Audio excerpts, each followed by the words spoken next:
Un penalista del terreno, es decir, que participa en los procesos, como es el doctor Julio César Espinosa, cuya presencia agradezco aquí en Las Cosas Como Son. Doctor Espinosa, muy buenas tardes. Fernando, ¿qué tal? Bueno, hemos asistido todos a un allanamiento nuevo, unos días después de producido el allanamiento al jefe actual de la policía, al jefe actual en el momento de los hechos, dejó de serlo entre tanto, y a su predecesor, el doctor, el general Vera Llerena, el actual en ese momento era Raúl Alfaro.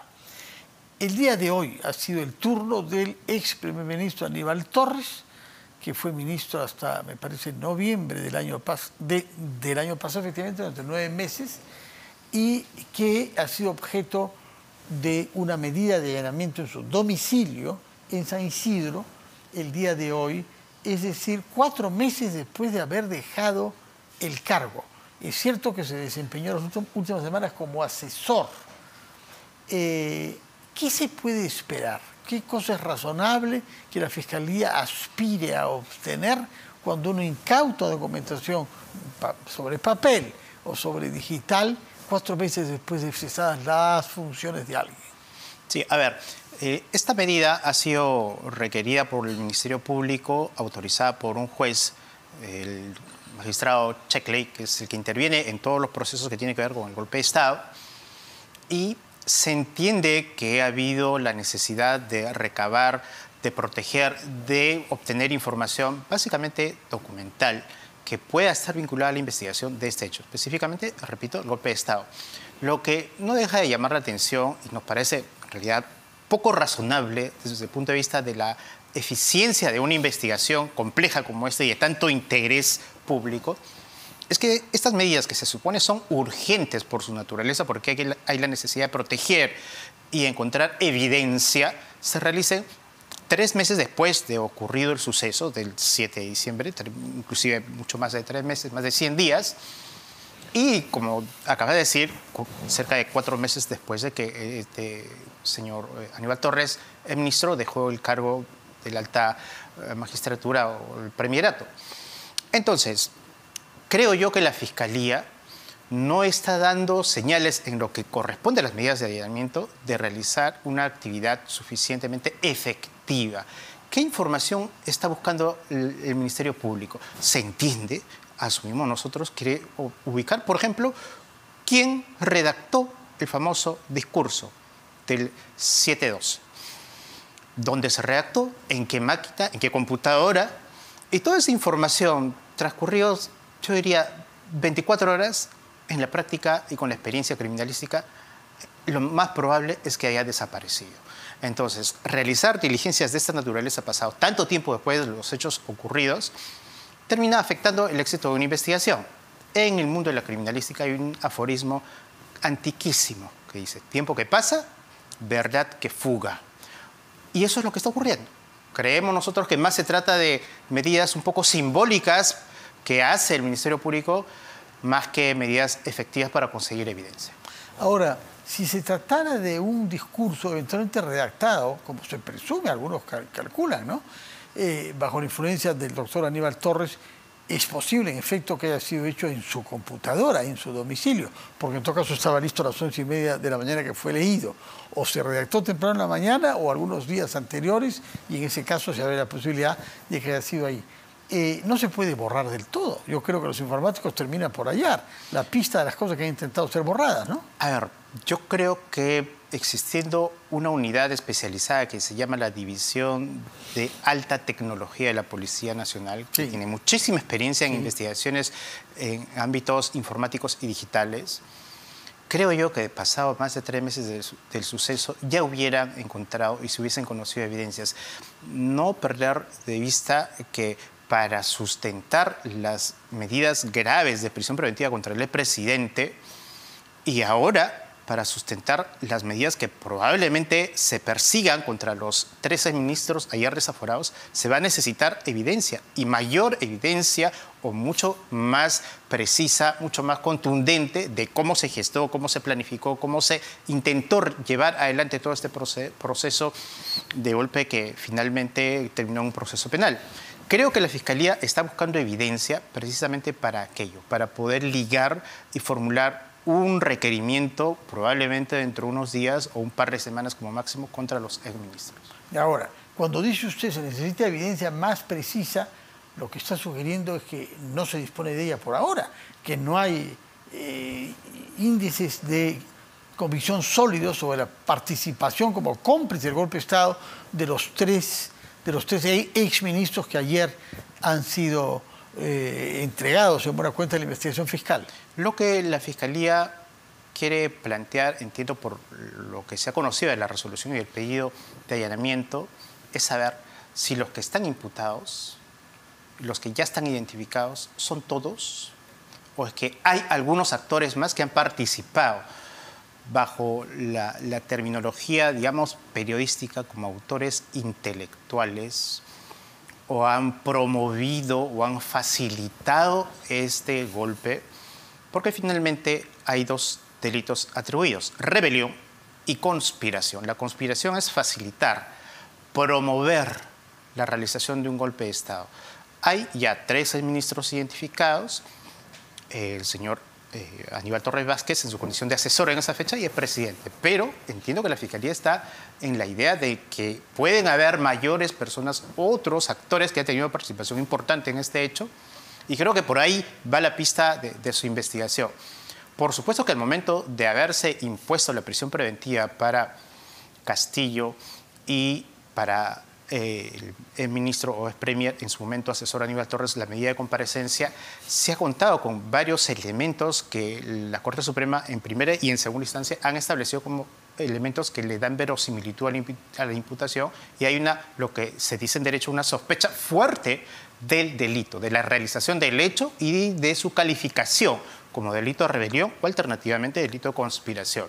Pero se viene una ampliación de este proceso contra los 3 exministros. De hecho, para cada discusión como la que de hecho se va a producir, probablemente, repito, en la audiencia que haya para discutir sus medidas de coerción, la Fiscalía necesita abundar, presentar y generar, dar cuenta de que en estos últimos 3 o 2 meses de investigación ha habido mayores resultados, mayor información. Y entiendo que eso es lo que tiene como objetivo y esa era una de las razones por las cuales se ha ejecutado el día de hoy. De acuerdo. ¿Qué significa que de los 3 ministros a los que se ha pedido que sean sometidos a una investigación fiscal, eventualmente procesados, haya uno de ellos que haya sido mantenido en su función parlamentaria? Llama la atención, ¿no? Porque Betsy Chávez fue, naturalmente, ella misma dijo que se allanaba a la denuncia fiscal. En todo caso, el Congreso votó porque la Fiscalía puede investigarla, y al mismo tiempo suspendió sus funciones como parlamentaria. Se entiende que es una suspensión definitiva durante este mandato, ¿no? Hasta el fin del mandato. Yo no sé si se puede restablecer, si la investigación concluyese que es inocente, nos lo dirá usted. Pero lo que llama la atención es que su colega, exministro y congresista Roberto Sánchez, no ha sido suspendido de su labor como parlamentario. ¿Qué significa eso? Bueno, es lo más inédito que se ha podido conocer como medidas de esta naturaleza en los últimos años en el Parlamento. Es la primera vez que yo conozco un caso y estoy a la casa tratando de buscar, indagar, investigar antecedentes, pero no hemos conocido antecedentes en las que, a pedido del Ministerio Público por la imputación de un delito, el Pleno del Congreso desafuere, o sea, autorice el procesamiento penal, pero, oh sorpresa, lo deje en funciones. Y esto, para mi parecer, es muchísimo más incoherente si tenemos presente que no se trata de cualquier delito. No se trata de un hecho, por ejemplo, contra la libertad sexual, como el caso de Freddy Díaz, claro, el congresista Freddy Díaz, que hace un mes también fue desaforado y suspendido totalmente. Se trata de un delito contra el orden constitucional, el Estado y los poderes públicos. Es decir, no hay tipo penal, delito penal más emblemático y más vinculado al ejercicio de la función de representación en un poder del Estado. Por lo tanto, es absolutamente incoherente que alguien que está siendo desaforado para ser procesado por este tipo de delito siga ejerciendo una función de carácter político que se ejerce en ¿A democracia. usted le parece que es ilógico? No necesariamente que es ilegal. No hay ningún texto normativo que lo prohíba, Bueno, pero en atenta realidad, contra el sentido yo común. lo he ido discutiendo desde el día de ayer que empezó algunos comentarios con algunos colegas. Yo pienso que inclusive en este caso, si alguien plantearía el debate, técnicamente o jurídicamente podría evaluarse una reconsideración de la votación, porque genera una disfuncionalidad enorme digo, al proceso penal. El proceso penal se va a iniciar contra alguien que ha sido desaforado, pero de modo aparente. Es decir, la inmunidad de proceso la tiene, pero si, por ejemplo, se dispusiera una medida más seria contra el congresista, no la podrían hacer porque está en funciones y tendrían que esperar que otra vez el Congreso discuta para levantarle la inmunidad, por ejemplo, de arresto, si es que existiera esa posibilidad. Entonces, se hace absolutamente disfuncional el procesamiento de alguien por este tipo de delitos que está ejerciendo una función que, repito, no tiene precedentes. ¿Usted cree que la consideración que ha llevado a que no se le suspende, igual que a su colega Betsy Chávez, no tiene que ver con razones jurídicas, sino otras consideraciones políticas? Es muy probable, ¿no? Es muy Que haya algo que no sabemos que esté influyendo. muy probable. Bueno, ya dentro de la especulación política que muchos han comentado desde el día de ayer, se asume que había una decisión marcada más bien por una suerte de sesgo al ingreso de una congresista que tenía una opción ideológica, personal, que probablemente no era de la aceptación de los sectores conservadores. Aparentemente, esa ha sido una razón, pero, repito, está en el plano de la especulación política. Normativamente, jurídicamente, yo entiendo, independientemente de esa razón, normativamente entiendo que esta es una decisión sin precedentes y me imagino que la Fiscalía va a reaccionar. Me imagino que la Fiscalía va a tener que adoptar alguna medida. Por ejemplo, ya en el proceso penal, puesto que ya se autorizó que se le procese penalmente, es posible que la Fiscalía requiera la suspensión preventiva de sus funciones, de sus derechos, de la función de congresista. Es decir, no lo suspendió el Parlamento por esta decisión inconcebible, incoherente del día de ayer en la noche, pero está abierta la posibilidad de que la Fiscalía solicite la suspensión preventiva de sus derechos, es decir, del ejercicio de su función, ante el juez, y es probable que el juez también lo discuta y posiblemente podría abrirse ese camino si es que el Ministerio Público lo plantea. De acuerdo. Por otra parte, hay una inquietud en relación a todo lo que tiene que ver con el llamado español. Hemos descubierto de pronto un presunto delincuente extranjero de menos de 40 años, no tenemos la fecha exacta de su nacimiento, pero aparentemente es un hombre que no llega a los 40 años, que ha amasado una fortuna de una manera muy dudosa en el Perú, se dice por tráfico de tierras, y que a partir de esa fortuna y sus vínculos con los sobrinos del expresidente Pedro Castillo, ha logrado tener una influencia enorme sobre él y sobre el Estado.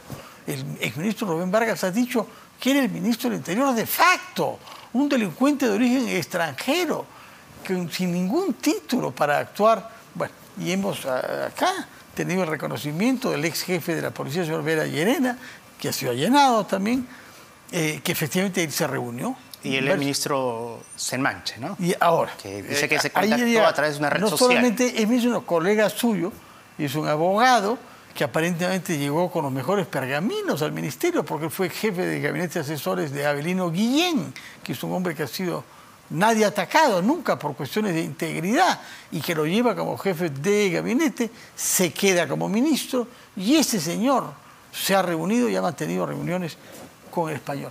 ¿Ante qué situación estamos y hasta qué punto puede suceder que el señor español, llamado español, Jorge Hernández en realidad, salga de la cárcel como colaborador eficaz aparentemente y se halle en libertad, puesto que solamente la semana próxima habrá que decidir si se le imponen medidas restrictivas para que no salga del país? Sí, todo hace indicar que esta es una investigación que ya tenía meses trabajándose en un equipo bastante particular o especial del Ministerio Público con la policía, producto de ellos que se toman las medidas que se tomaron en los últimos días, no solo con la detención de este ciudadano denominado el español, sino con el allanamiento a las oficinas y la vivienda del ex comandante general de la policía, hecho sobre el cual tampoco existen precedentes, por cierto, ¿no? Pero Creo yo que la Fiscalía ha llevado adelante una investigación que lamentablemente peca de generar demasiada información y peca de digamos, revelar demasiado sus estrategias y sus fuentes. El hecho de que haya un agente encubierto en este caso, como yo lo decía el otro día en otro medio, yo creo que más que agente encubierto se trata también hoy en día de un agente descubierto, porque se entiende que es una persona que ha participado de un trabajo muy meticuloso y profesional de investigación del Ministerio Público y que ahora hasta da entrevistas en diferentes medios de prensa comunicando todo el relato de cómo ha llevado adelante su trabajo. Creo que una investigación seria debe, de cara a la opinión pública, comunicar los resultados, pero no el procedimiento, ni las estrategias, ni los métodos que lleva adelante, porque eso puede perjudicar los resultados de investigación. Pero finalmente tenemos un caso en el que es ya casi un hecho, digamos, el señor denominado el español estuvo detenido, luego ha salido la semana pasada por orden judicial, según se ha informado oficialmente, también con medida de libertad, con algunas reglas de comparecencia, en la resolución de allanamiento de la casa del excomandante general de la policía se menciona la participación de un colaborador eficaz. Entonces, todo está tan claro que evidentemente se le va a otorgar la posibilidad de este procedimiento, beneficios que él podrá negociar con el Ministerio Público y eventualmente llevar su caso a un juez. ¿A cambio de qué? Pues a cambio de información, que es toda la información que está saliendo. Hemos visto, se ha difundido públicamente la resolución de allanamiento, hay una serie de datos, comunicaciones telefónicas, fotografías, vídeos, una serie de datos, que esa información sale de la policía, pero también es el aporte que está haciendo este señor. Sí es cierto que el español se ha convertido en un colaborador eficaz y que tendrá beneficios penitenciarios respecto de parte de sus delitos. ¿Qué pasaría con las imputaciones que hay sobre él en relación al tráfico de terrenos? Bueno, él puede negociar. La ley de colaboración eficaz le permite al colaborador poner sobre la mesa de negociación todos los hechos que él considere y quiera negociar. Si tiene solamente un hecho delictivo que se le atribuye, negociará un hecho. Pero si tiene, como en este caso, aparentemente 2 o 3 temas, además diferentes, también los puedes poner sobre la mesa de negociación. Pero allí cambian las condiciones de esta suerte de transacción legal. A mayor exigencia del colaborador, mayor calidad y cantidad de la información que él debe aportar. En todo caso, la información es tal que ya cayó el jefe de la policía. En este caso parece evidente que sus confesiones han servido para mucho, ¿no? Así es.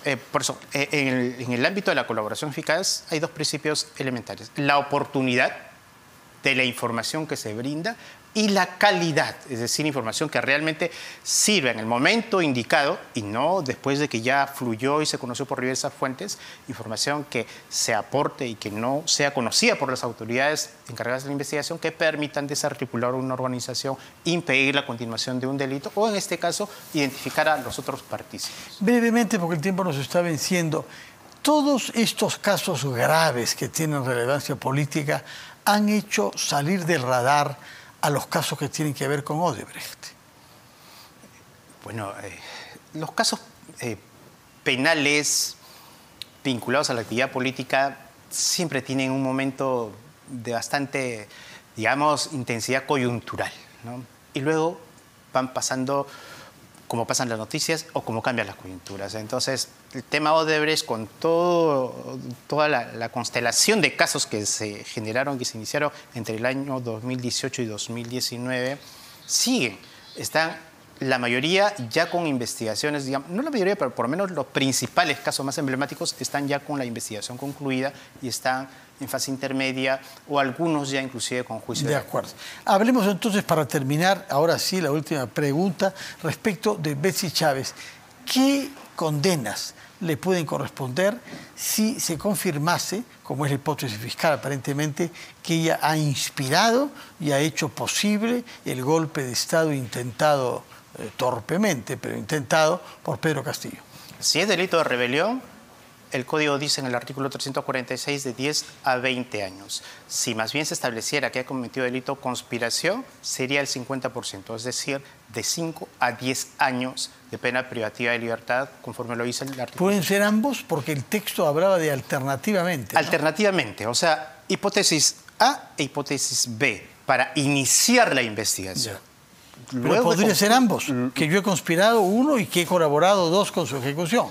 Técnicamente o jurídicamente veo dificultad que puedan concurrir ambos tipos penales. Al final de la investigación, por la naturaleza del delito, va a tener que decantarse el caso para optar o por rebelión, inclusive en grado de tentativa, o por delito de conspiración. Pero y tentativa es la misma condena que he realizado. La tentativa es el inicio de la ejecución que no concluyó, que no se consumó. Es la misma pena. Digamos, el Código dice que en la tentativa se puede disminuir prudencialmente el margen de pena debido a que no concluyó la ejecución o no se llegó a la fase de consumación. Pero no concluyó no porque no lo desearan quienes estaban buscando perpetrarlo. Por un hecho, digamos, que no dependió de su voluntad, digamos, ¿no? Doctor Julio César Espinosa, abogado penalista, muchas gracias por sus respuestas a todos los temas y de manera de tener un poco más de claridad sobre lo que está en juego y el marco procedimental en el que estos casos van a llevarse a cabo. Muchas gracias por su presencia y muy buenas noches.